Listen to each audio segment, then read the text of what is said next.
Саламатсыңар студенттер. Бүгін біз қырғыз тілі жана адабияты сұрағынан расмий жана расмий эмес иш кагаздарына токтолобуз.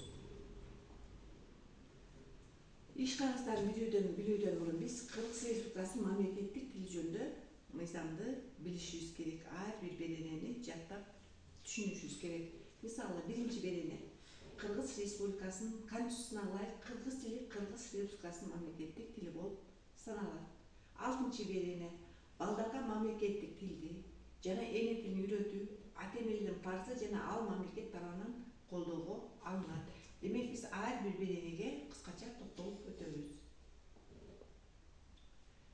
Мамлекеттик тилди өнүктүрүү жана мамлекеттик тилдеги документтерге лингвистикалык экспертиза жүргүзүү боюнча адис Кыргыз Республикасынын 2016 жылдагы 15 ноябрындагы номер 581 токтомуна ылайык штаттык ыраттама кызматкер бирдиги ага мамлекеттик тилди өнүктүрүү жана мамлекеттик тилдеги документтерге лингвистикалык экспертиза жүргүзүү боюнча милдеттерди жүктөө менен киргизүү деген өзгөртүп киргизилип, котормочу деген кызмат ордо лингвист эксперт кызмат ордуна өткөрүлгөн. Ар бир кызматчы өзүнө тийиштүү документтин расмий тилдеги текстин өз алдынча мамлекеттик тилге которуп, тууралыгын лингвист экспертке текшертиши керек. Кыргыз Республикасынын иш кагаздарын жүргүзүү боюнча типтүү нускама Кыргыз Республикасынын өкмөтүнүн 2020 жылдын 3 мартындагы номер 120 токтому менен бекитилген. Эгерде бланкта Кыргыз Республикасынын мамлекеттик гербинин сүрөтү жайгаштырылса, анда эмблема колдонулбайт экен. Эгер буйруктарды, чечимдерди, протоколдорду жана финансылык документтерди тариздөөдө датаны тариздөөнүн сөздүк цифралык ыкмасы колдонулат экен.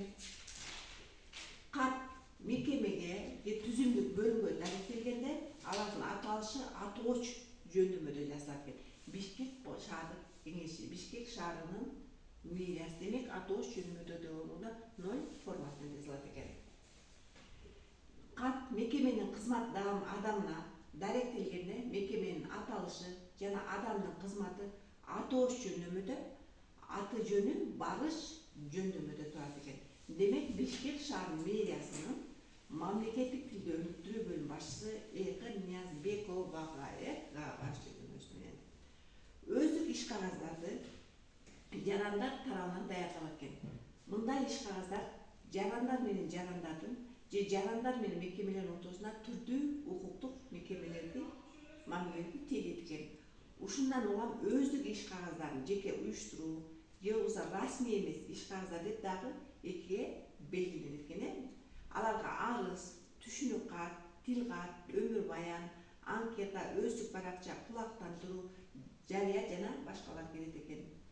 Иш кагаздардын маалым даректери Кыргыз Республикасынын мамлекеттик герби, мекеменин эмблемасы, мекеменин статистикалык битиктеринин бириктүү мамлекеттик реестри боюнча коду, жогору турган мекеменин аталышы,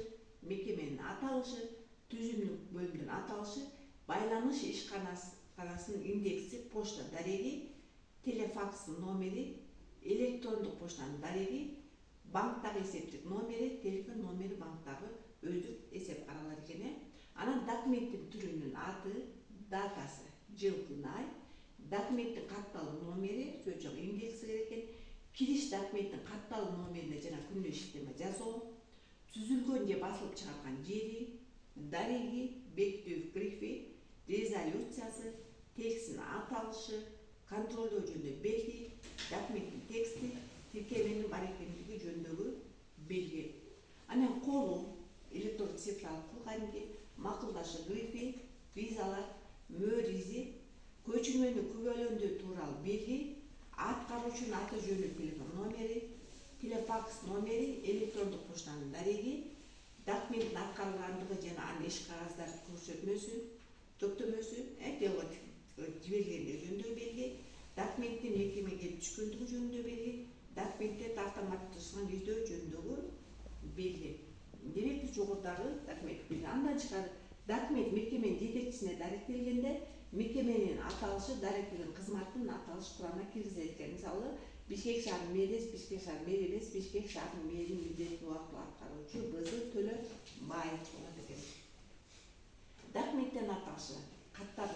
атайын бөлүнгөн жерге баштамга менен жазылып, барактын сол жагына жылдырбай көрсөтүлөт экен. Уюштуруу тескөө документтер барактын ортосуна жайгаштырылып, чоң тамга менен башталып, жазылып, орточо кара шрифт менен бөлүнүп берилет экен. Мисалы бектем Кыргыз Республикасынын улуттук статистика комитетинин төрагасы, аты жөнү, жылы айы. Кеп стил биз жыйынтыктоо иретине катары айтып коеюн. Демек иш кагаздарында биз очерк стиль, жазма стиль, анан кийин очерк стилин диалог монолог, жазма стиль көркөм стиль, илимий стиль, политикалык стиль, анан